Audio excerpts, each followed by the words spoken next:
Hello and welcome to the Kayden Show, today's best country mix. And if you're just joining us, thank you for joining us.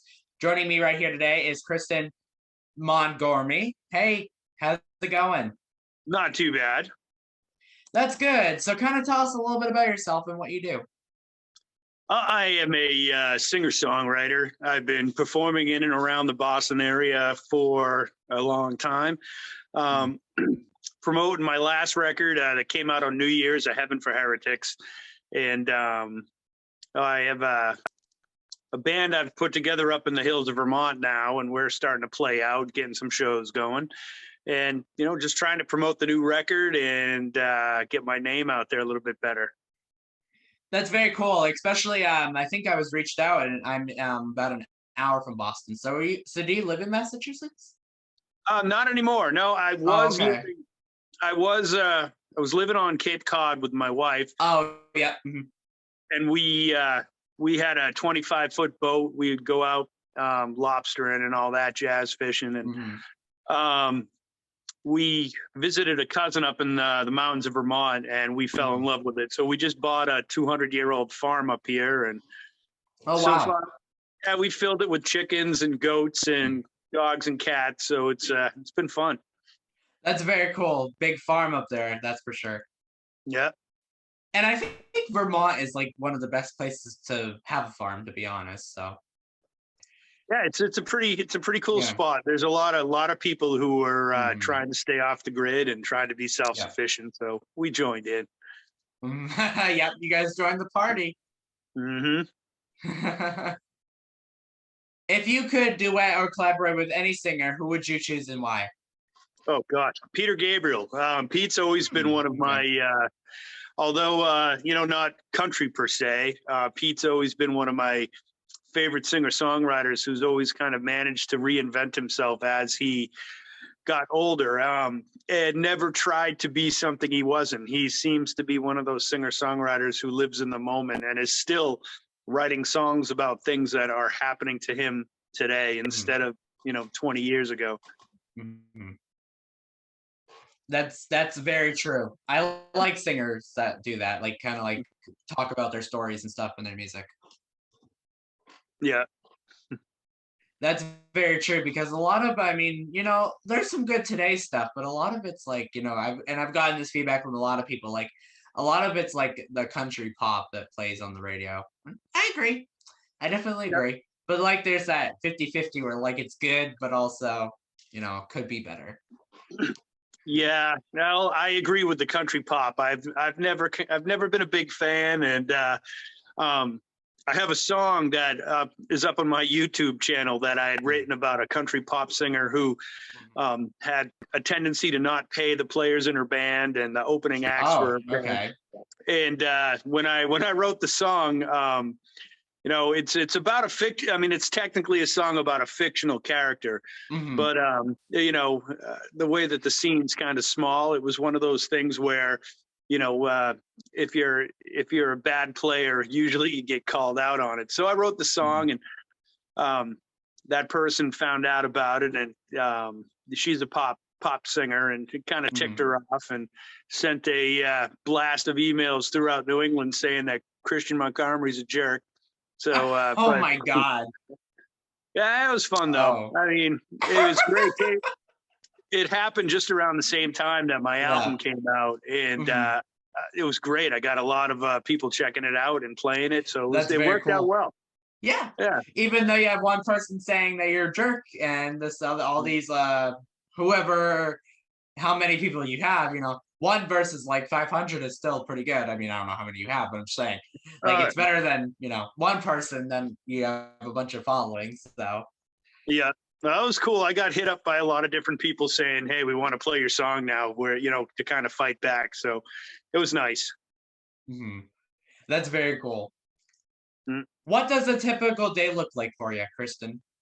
I'm usually up really early. I tell you that I go out and feed the chickens, but usually my wife gets there before me. I usually have my coffee in front of the fireplace in the morning. We got a big wood stove in the kitchen that kind of heats the whole house. That's So, cool. hang out with the cat and the dog for a little while and then take off to go to work. And when I Mhm, get home, it's all music. Usually I just try to pick up my guitar or, get in some interviews, some podcasts. mhm. Yeah, what do you do for work other than music?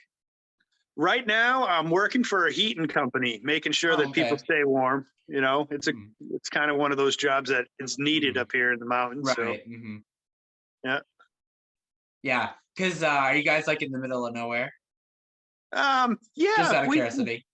so I live in a town called Wallingford, which is Mhm. on the west part of Vermont, Okay. kind of right up against New York, right in Okay, between mhm. Albany.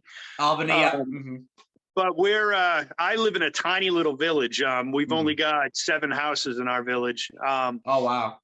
And I've got the Otter Creek right across the street from my Mhm, house, and then the Green Mountains right behind me. So, mhm, yeah, it's kind of in the middle of nowhere, but we're not too far from a city. I mean, we drive a half an hour and we can go to Rutland or Bennington. mhm. So it's not too out of the way. Yeah, that's not too so bad, Yeah, you know. Do you but we got typically do do you typically do a lot of Boston gigs? um, yeah, well, yeah, Boston and everywhere else. My first gig after the pandemic was down in Tampa, Florida, and Mhm, then from there I came up to Rhode Island. Then I played in Massachusetts, and then mhm, from there, up here to Vermont. So, mhm, we've gotten a good amount of. Well, I do a lot of solo acoustic shows mhm. by myself, um, but yeah, we've been playing out. I mean, Boston's fun, but I got to tell you, the mountains up here. I mean, it's such a Yeah, supportive mhm, supportive local music scene. Everybody gets out and mhm. supports the local arts. Absolutely. Mhm. So describe to me your favorite and least favorite part about being a musician, Kristen. My favorite part is to be able to express myself. It's always been my therapy.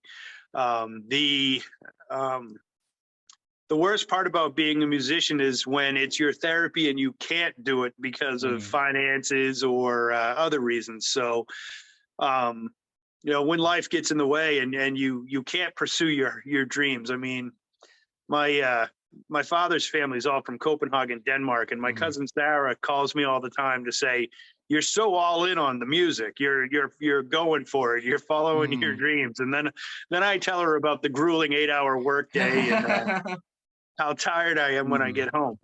So I guess that's the worst part is when you love something so much, but it doesn't pay the bills. Right, right. Describe your creative process when you make new music. So, like, do you have like a process, or does it just come to you? Like, how does that work? It just comes to me. Okay. It's a phrase, it's a guitar riff. Mhm, It usually starts with me either sitting down with my guitar or with my piano and playing something, and a catchy phrase kicks in, or a sentence, mhm. and I build around it and kind of and write a song about it. Yeah, that's very cool. Most I've noticed with most musicians, that's how it works. Like, it just comes to you like randomly at any time of the day. Yeah, it's kind of it could be anything. I mean, Mhm, driving and seeing something, or an interaction with another person, um, kind of sets it off. mhm. What advice would you give someone that might want to get into singing?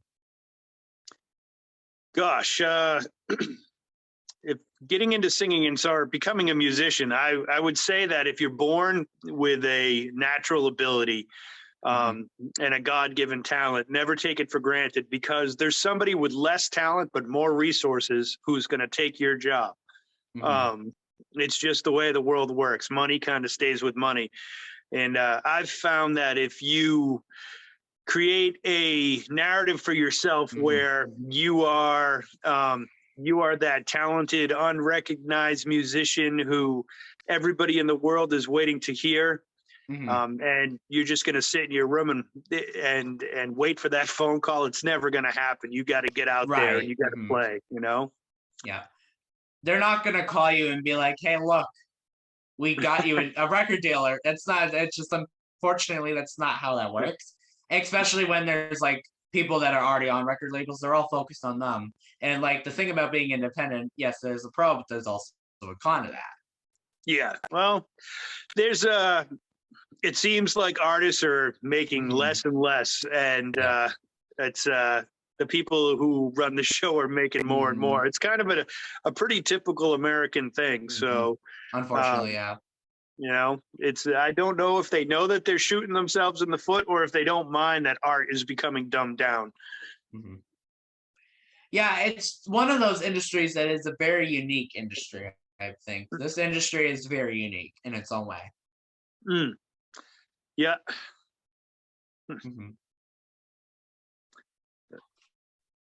Where do you see yourself in the next 5 to 10 years? Hopefully touring. Hopefully just making more music, touring. You know, I've got a very supportive wife, and she's always pushing me. She's kind of joined the club too. She does all the photography for the band. And she's great. So we're hoping we can just turn this into a family business and get on the road. That'd be really cool. Yeah, you and your wife driving all around. That'd be fun. We'd have a good time. That's for sure. What is one message that you'd like to give your fans or anyone listening, Kristian? Just that, gosh, I appreciate everybody's support. You know, recently with all sorts of drama that was surrounding one of the songs that I wrote, you know, a lot of people that I hadn't known reached out and were really supportive. It's been really, really cool. So just kind of stay in touch and keep listening, because we got more music on the way. We're going to record another record, and it's going to be fun. Absolutely. I can't wait to see what you guys have. And before we go, is there anything else that I forgot that you'd like to share with us today? No, man, you got everything. That was great. I appreciate it. Not a problem. And also, before we go, where can people find you on social media if they want to check you out? Oh, you can find us on Facebook with, you know, Kristian Montgomery and the Winterkill Band. Our direct website is www.kmwkb.com. We're on Instagram, Twitter, and you know, all of the platforms. You can hit us up on our Bandcamp page, or Apple, Spotify, all those different places. We're all over. It's Kristian with a K. So, you know, if people want to search for us. Awesome. And Kristian, is there anything else that I forgot on my part? No, you did great, man. Thank you so much. You're very welcome. I would like to thank Kristian for joining us right here on the Kayden Gordon Show, today's Best Country Mix. We really appreciate your time to join us today. I appreciate your support, Kayden. Not a problem. All right. Thanks, man.